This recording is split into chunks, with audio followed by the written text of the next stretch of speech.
दादा, आज निर्धार बैठक घेतलेली आहे. पुणे नाशिक रेल्वेची काय दिशा राहील आणि काय भूमिका राहील? खरं म्हणजे तुम्ही पाहता गेले दीड महिन्यापासून अनेक प्रसार माध्यमामध्ये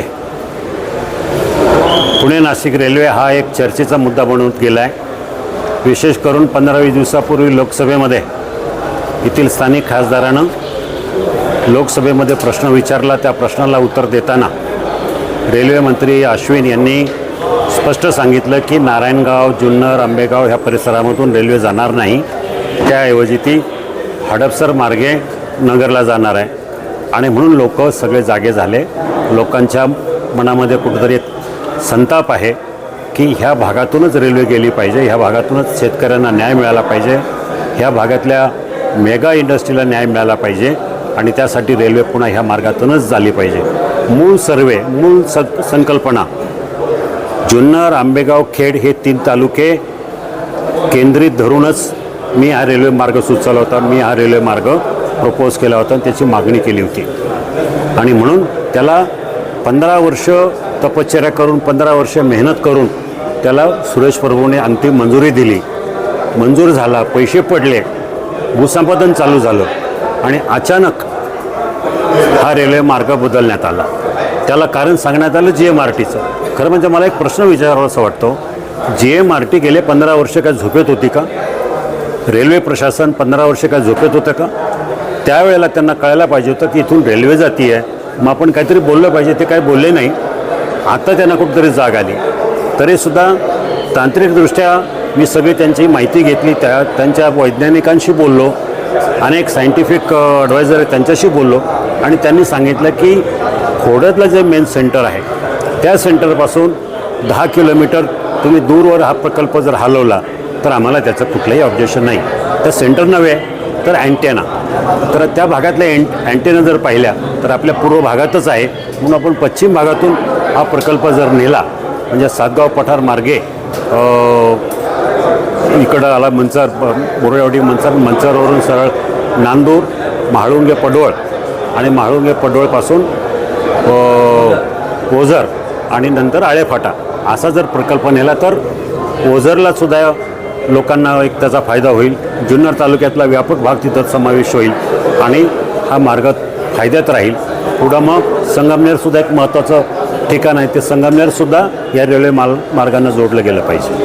रेल्वे मंत्री असं म्हणतात की राज्य सरकारमधल्या प्रतिनिधींशी चर्चा करूनच ट्रॅक चेंज करण्यात आला. याबाबत तुमचं काय म्हणणं आहे? मला नाही वाटत कुठल्याही लोकप्रतिनिधीशी चर्चा केली असं मला वाटत नाही. मी कधी ऐकवत पण नाही.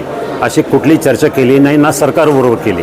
त्यामुळं ते जे म्हणत आहेत त्यांच्या अधिकाऱ्यांनी कोणी केली माहिती नाही, पण सगळे अधिकारी माझ्या संपर्कात होते. रेल्वेचे ज्यांनी सुरुवात केली ते सगळे रेल्वेचे अधिकारी माझ्या संपर्कात मी खासदार नसतानासुद्धा होते. त्यामुळं प्रत्येक वेळेला ते त्यांची अडचण मला सांगायची मी खासदार नसतानासुद्धा. आणि त्यामुळं सगळ्या गोष्टीचे अपडेट माझ्याकडे अगदी काल परतपर्यंत होते. दादा, जमिनीचं संपादन झालं, त्याचे पैसे वाटले गेले, मात्र आता मार्ग बदलतोय. पुढची दिशा कशी राहील? कसं ज्या भागात संपादन झालं, ज्या भागात पैसे वाटले गेले त्या भागातच तिथूनच आपल्याला रेल्वे पाहिजे. खरं म्हणजे जुन्नर, नारायणगाव, खोडद त्या भागात अजून पैसे वाटले गेलेले नव्हते. खेडपर्यंत पैसे वाटत गेले होते. त्यामुळे त्याचं काय ते पैसे वेस्ट जाणार नाही. हा रेल्वे मार्ग जर पुन्हा त्याने आम्ही सांगितल्याप्रमाणे निवडला तर पैसे वाया जाणार नाही. पुढची दिशा कशी राहील?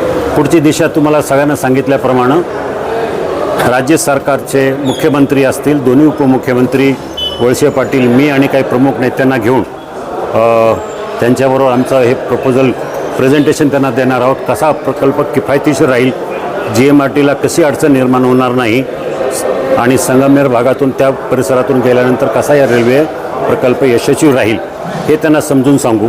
त्यांनी त्याप्रमाणे हे प्रपोजल केंद्राकडे मांडावं आणि केंद्रामध्ये आम्ही दोघेही जाऊन महाराष्ट्रातले प्रमुख खासदार आणि रेल्वे मंत्री आणि प्रधानमंत्री यांची गाठ घेऊन त्यांनासुद्धा हे आम्ही एक्सप्लेन करू.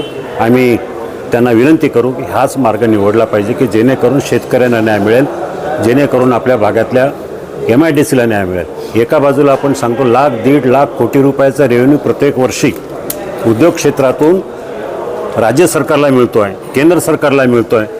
मग त्या भागातून त्यांच्यावर जर अन्याय करायचा, शेतकऱ्यांवर जर अन्याय करायचा, महाराष्ट्रामध्ये सगळ्यात जास्त प्रगत शेतकरी भाग कुठला असेल तर आपला जुन्नर आंबेगाव खेड या भागातल्या शेतकऱ्यावर आम्ही अन्याय करणार आहोत का? इथं आपलं रेल्वे गेली, विमानतळही गेले, हायवे पूर्ण नाही. मग अशा वेळेला प्रवास आम्ही कशाने करायचा? बैलगाडीनं करायचा का? लोकांना नाशिकला जायचं असेल किंवा पुण्याला जायचं असेल इथून तर मंचर ते पुणे अंतर 3-3.5 तास लागतात. हा कुठला न्याय आहे?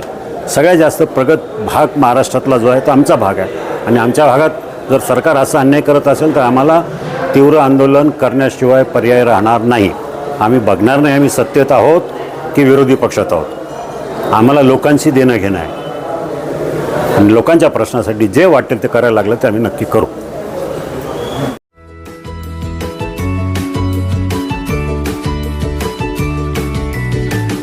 बातम्या शेतीच्या, बातम्या मातीच्या, बातम्या अन्यायाच्या, गुन्हेगारीच्या,